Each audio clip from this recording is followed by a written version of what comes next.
Kinnisvaraminutid. Stuudios Ahto Kalda ja Rainer Olgo. Tere ilusat uue nädala algust, hea kinnisvarasõber, kui sa kuulad ja vaatad meid uue nädala alguses. Meil on nädal möödas ja nagu ikka igat nädalat me alustame kinnisvaraminutitega ja meil on hea meel jällegi näha siin stuudios Rainer Olgot.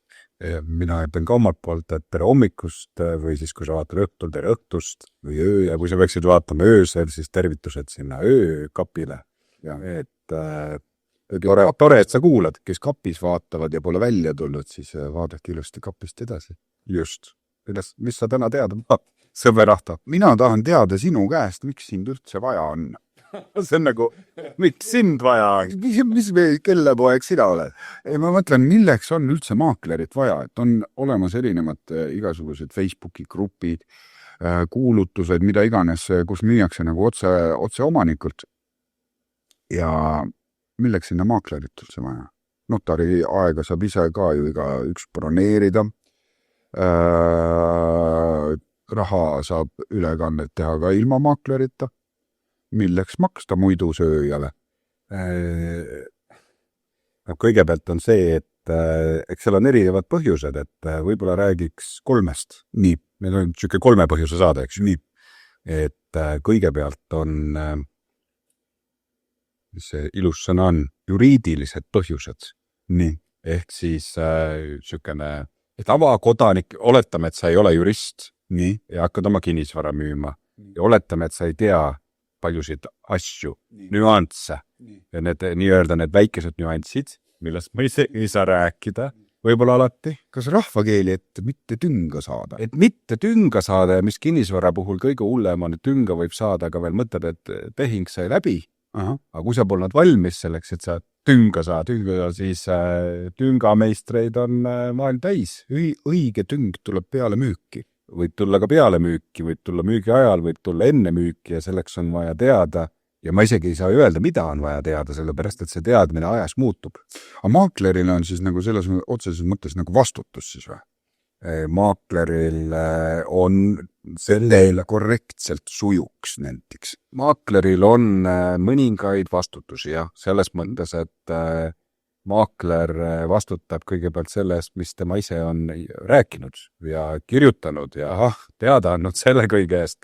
Pluss siis tavaline kliendisuhe, et kui sina oled minu klient, siis mina vastutan sinu eest ka. Okei.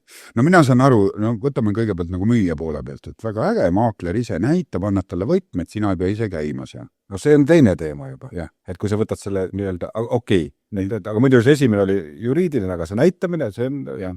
No ja nüüd, kas selleks on vaja maaklerit? Jah. Näidata sa küsid? Jah. No seda on siis vaja, kui sa ise seal ei ole. Ei, ma mõtlen, et kui sa ei viitsi nagu ise sellega tegeleda, ise näidata, ise rääkida. Tead, see läheb nagu selle teise asja alla. Nii.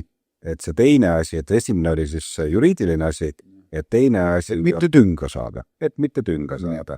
Teine on psühholoogiline põhjus. Aha. Kas selle kohta veel kurta? Võib-olla isegi mitte see, et lihtsalt ja vaata, kui sa hakkad oma kinnisvara tihti, kui sa oled selline inimene, kes müüb, tava inimene, mis võib iga päev ei müü kinnisvara ega ei osta, siis kinnisvara on päris kallis. Nii. Tavaliselt. Jaa. Reedlina. On ikkagi üsna kallis.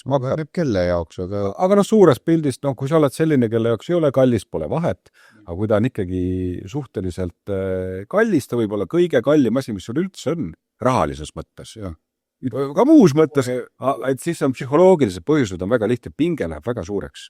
Mina näen kõrvalt pidevalt, et inimestel läheb pinge väga suureks. Nii. Ehk stress läheb väga suureks ja see puudutab nüüd näitamist ka. Aga siis on selge, et mõistust vaja. Just, aga see mõistus ei pruugi olla selge, et näiteks kui, näiteks kuulsin eilegi lugu, et minul need lehma-lellepoeg müüs kinnisvara 1 päevaga. Ma teadsin kohe, mis oli. Väga suure tõenäosusega. Ma kindlalt ei teadnud. Müüsid liiga odavalt. Et kui sa ise müüd, sa oled näiteks psühholoogiliselt on see, et sa müüd oma kinnisvara näiteks, mille turuväärtus on, oletame, et 100 000. See on kindlaks tehtud turuväärtus. Ja tuleb keegi ostma, ütleb, et see ikka ei ole ja kedagi teist ei käinud ka ja sul pole julgust, sa müüd 90 ära. aga 1 päevaga said müüdus. ja Eks sa saad rohkem võib-olla vastu pükse, kui sa maaklerile maksaks. Ja seda pidevalt, et see on see psühholoogiline tegur, et isegi mida meie soovitame on see, et kui sa ise elad sees, et mine kodust ära, kui toimub näitama. ei, ma ise mõtlen ka, et kui näiteks ütleme, mingi vana inimene müüb enda kodukohta, kus ta on terve elu elanud ja siis tuleb ostja, kes tahab hinda alla ka ju saada kindlasti ju. Siis ta hakkab seda maha tegema. See on hästi huvitav ja siis läheb vana inimene närvi ju. Kuidas sa julged mölakas mulle niimoodi öelda? Aga kus see tehing siis tuleb? Ei, aga tegelikult minu arust on see nii nalja. Aga siis ongi maakler on siuke kaine mõistus seal keskel. No seal võib olla ka veel see, et see vana inimene ütleb, sellele ma küll ei müü. Tegi maha kõik. Et tegelikult, et saab teida nagu see õige tasakaal ja kompromiss, et seal on vaja jälle see psühholoogiline põhjus. Mõistust. No, psühholoogiline, sest et sa oled, ma toon isegi näite, et ma näiteks olen müünud, ma olen olnud ju maakler 25 aastat, sellest 10 aastat kutseline ja alles sellel aastal ma müüsin kinnisvara kasutades vahendajat. Mina ise kasutasin vahendajat. Ja ma oskan kõik, ma oskan pilti üles panna, notari ja ma oskan kõike teha, aga ma kasutasin psühholoogilistel põhjustel vahendajat. No see selge mõistus oli see sama asi, et ma võin ka kaotada mõistuse, kui summad suured. Okay. Ja ma olen väga rahul selle vahendaja teenusega. Okay. No. Palju raha läks jälle kaotsi vahendajale või? Ja palju ma võitsin. Võitsid, sa olid mahanud temale. Mina arvan, et mina võitsin tänu vahendajale, ütleme niimoodi, et ikka väga palju. Räägi numbris. No just ma räägin, võib-olla keegi vaatab 20 aasta pärast, pole mingi raha enam. Okay. Ja, no ütleme, et see oli väga kasulik. Mersu saab selle raha eest, jah. Uue kasutad. Jah, uue. Kas uue Mersu saab selle raha eest? No vaata, Mersusid on erineva hinnaga, aga me oleme 2 põhjust ära rääkinud. Psühholoogiline, seal on veel, seal on see psühholoogilise all on hästi palju nagu asju, et seal on nagu nii palju nüansse, et kuidas need inimesed ennast mingil hetkel tunnevad, see ärevus läheb nii kõrgeks, siis nagu see turvatunne läheb nii ära nagu. Et muidugi sa võid kõik ise teha. Mul tuli vahepeal üks täitsa teise maailma küsimus. Kui näiteks kuulutuse peal, pildi peal on mingid teatud asjad sees ja kuulutuses kirjas ei ole, kas asjad jäävad või ei jää. Kas siis see, mis nagu pildi peal näiteks see kapp see peaks ikka jääma või? Oleneb. Mis kokku lepitakse.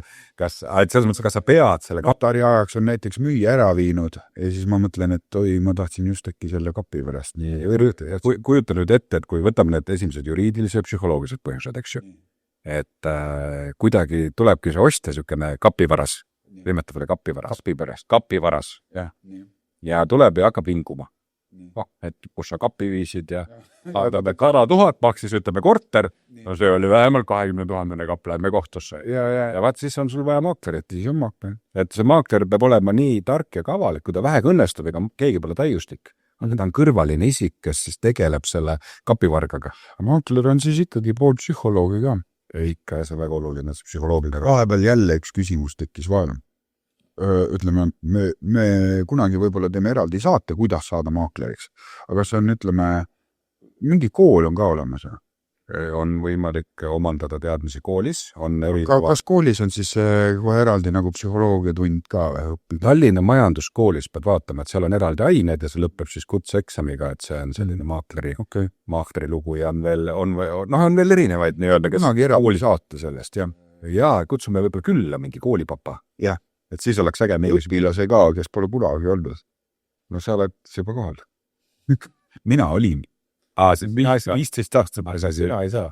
Mina olin kunagi maakler. Kus me nüüd oleme? Ma möönud mitte midagi. Aga aina mõtlesin. Et ära seda kooli, see halb kool, kus ei küll midagi. Ma ei käinud koolis. Mul oli mentor oli kehva võitu. Ma arvan, ärme tee saates maha. Ma ei tee. Tal on palju häid omadusi, mida... Ikka on, muidugi. Tollel hetkel ma tean, kes ta on. Kus see? No vaat, aga võtame nüüd 3. asja ka, et meil on 2 asja olnud, eks ju. Nii, et 3, et miks on... Kusjuures, tegelikult ma tahan nüüd esimese 2 kohta ühte asja öelda sul. Nii. Et tegelikult sa võid palgata endale juristi, ta võib olla parem vahel isegi kui keskmine maakler. Ehk siis võtta jurist, eks ole. Notar on ka põhimõtteliselt jurist, aga sa pead eraldi siis ütlema talle, et sa nüüd paku juristiteenust või kuidagi, et see juriidiline teema on nagu... juriidiline haridus peab olema notaril. aga notar ei ole seal kohal käinud, ta ei tea nüansse ja ta teeb lihtsalt lepingu, ta küsib sinu käest. Ta ei saagi nagu teha seda osa nagu ära. Notari juures pead olema aus nagu arsti juureski. Jaa, sest et muidu on jama. No lähed kõrvaarsti juurde, aga tegelikult oli mujalt katki ja tead ise. Aga see psühholoogiline põhjus, et mis ma ütlen, mis isegi aitaks, kui sa ei taha maaklerit palgata, et ikka kallis on ja ei saa hakkama, siis võta kas või mingisugune, ma ei tea, sugulane, keegi, kes pole seotud, võtta appi. Sa oled ise liiga seotud, see on kõige suurem psühholoogiline põhjus, et sa oled nagu nii seotud, sa oled, võib-olla ei käi ühtegi ostet. Ja sa ei suuda nagu ära vodata, et mis mõttes ei tulnudki esimene päev ja seal on nii palju asju, aga maakler on kogu aeg põllul, ta on kogu aeg turul, ta teab, mis toimub. Minu jaoks ikkagi põhiasi vist oleks see, kui ma ikkagi müün enda näiteks lapsepõlve kodu ja ostja tuleb hakkab midagi seal maha tegema. Sinul on vaja veel sinul on vaja veel turvamees, jah. Tähendab ostjana, mida sinul ei ole, vaid ostjana vaja turvata. Kusjuures see on nii naljakas, see on nagu autos. Kallale. Ei, aga kujuta ette need tüübid ja inimesed, et mina ei ole siiamaani täpselt aru saanud, et kuidas see töötab, aga tuleb mingi inimene, tuleb kinnisvarost, kodu ostma endale. Siis tuleb, et oi, see on nii halb, et siit on see halb ja siit on see halb ja ütleb, et aga võtaks ära. Aga võtaks odavamalt. See on nii halb, miks sa ostad, kas sa oled imelik? Ja. Kogu aeg tekib see küsimus. Eks sa tuled ja teed maha ja siis ostad. Ma saan aru, sa oled äri. Aga see selleks. 3. asi on ka. Nii. Veel on, aga need on 3 võib-olla olulisemad. Nii. On, kuidas see võiks olla siis see pealkiri, turunduslik põhjus. Tänapäeva, see on tavaline inimene teab, mis on turundus. Turundus on see, et mis on turundus? Turundus on no võt. Mis on lihtne küsimus tegelikult. No, see on kuidas nagu ütleme kinnisvara mõistes või üleüldse nagu turundus on ikkagi see, et sa nagu levitad sõna. Just, ja, ja nüüd on see, et lihtsalt maakleril võib olla seda sõna lihtsam levitada ja oletame, et näiteks Tartus võib olla 4-toalisel korteril mingis linnaosas mingil ajahetkel võib-olla ainult 10 huvilist. Nii. Ja kui sa nendest 10 saad kätte 1 või 2 ja võib olla täpselt tehingu võrra vahe. Ehk siis nagu maakler läbi turunduse, läbi kogemuse suudab tuua rohkem inimesi kohale. Ja. Võib-olla saad ise hea turundaja, teed seal mingeid asju, võib-olla saad sama tulemuse. Teistmoodi. Ja turundad mujal. Ja et vabalt võib olla niimoodi, aga lihtsalt see on see kogemus, et kuidas seda turundust teha, kuidas nad inimesed kohale saada. Et ma nüüd võin reklaamiga teha või sellest saata. Selle produtsendi käest küsi, et meil on näiteks eraldi tööl jurist juriidilise osa jaoks, meil on eraldi turundaja turundusosa jaoks, ja mis see üks oli? Psühholoogi meil ei ole. Visioonimeister olen mina, aga psühholoog. Visiooni ja rahavoogudega tegeled sina. Jaa, aga et 3 on, et ühesõnaga meil ei ole. Kohad on täidetud. Ja psühholoogi koht ei ole täides, et see pean ise poole kohaga. Hästi. Kõik. Kogu info edastatud. Aitäh. Ja aitäh. Hea vastus. Absoluutselt. Järgmine esmaspäev jälle. Oota, aga tuletab meelde, mis see 3 oli, ütlesime ära me. Jaa, muidugi, me võtame ju kohe kuulse. Esimene on see, et on juriidika pool. Juriidiline. Teine psühholoog. Psühholoogiline. Ja 3. turunduslik. Ja, väga lihtne, 3 asja. Tee ise. Milleks on vaja? Milleks maakler? Ja, sebi 3 inimest teevad ise. Ja siis on, mina ütlen 4, siis on pärast keda süüdistada. Jah, 1 asemel 3, keda süüdistada. Ja maksad 3 korda rohkem. Jah. Muidu ennast ei taha keegi süüdistada. Kui midagi läheb valesti või pekki.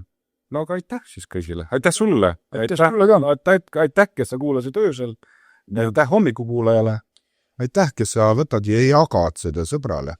Ja aitäh, kes sa saadad meile ka küsimusi. Me teeme küsimuste-vastuste saate aasta lõpus. Need küsimused pole apuks. Ei saada, ikka me vastame kui viitsimist. Aga jah, aitäh ja vaadake olgo.ee ja loomulikult Tartu Teatajat ja kuulake XR raadiot ja kõige peol Next Levelis. Nägemist.